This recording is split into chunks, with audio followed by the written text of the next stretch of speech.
an American emailing another American about Dick Cheney? And does the NSA have capacity to find out who those parties are by monitoring, by the content of their email? No. In the United States, we would have to go through an FBI process, a warrant, to get that and serve it to somebody to actually get it. I see, but you do have the capability of doing it. But not in the United States. Not without a warrant. No, no. We don't have the technical insights in the United States. In other words, you have to have something to intercept or some way of doing that, either by going to a service provider with a warrant, or you have to be collecting in that area. We're not authorized to collect, nor do we have the equipment in the United States to actually collect that kind of information.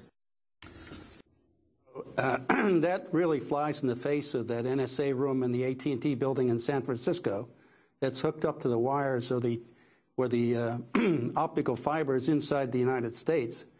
With that NERIS device, that right there is capability to collect inside this country. And besides, if you wanted to find somebody who was talking about Cheney and hunting accidents, all you'd have to do is put in the words Cheney, hunting, shooting, and look for combinations like that in text, and then that would pull that out. That's a simple process to find that kind of stuff. The FBI raided your house. You had worked at the NSA for nearly 40 years, including time as technical director of the NSA's World Geopolitical and Military Analysis Reporting Group. And since you quit right after 9/11 in October, you've warned the NSA's data mining program has become so vast it could create an Orwellian state. The critical thing that I discovered was not just the massive fraud, waste, and abuse, but also the fact that NSA had chosen to ignore a 23-year legal regime, which had been established in 1978 called the Foreign Intelligence Surveillance Act, with the Foreign Intelligence Surveillance Court, and which at NSA during the time that I was not only NSA but also in the military, flying on RC-135s overseas during the latter part of the Cold War. It was a contract. The one thing you did not do, it was the prime director of NSA. It was, you know, the First Amendment at NSA, which is you do not spy on Americans. And what'd you find? Without a warrant. I found, much to my horror, that they had tossed out that legal regime. That it was the excuse of 9/11, which I was told was exigent conditions now prevailed. We essentially can do anything.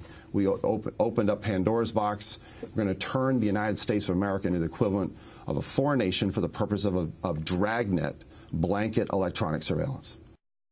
Was NSA whistleblower Thomas Drake on Democracy Now! In March. He was prosecuted by the Obama administration after challenging mismanagement, waste, and possible constitutional violations at the National Security Agency.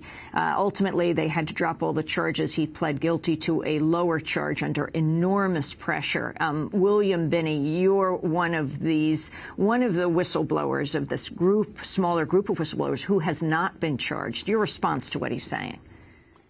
Well, I mean, that's what he said was one of the primary reasons I left NSA.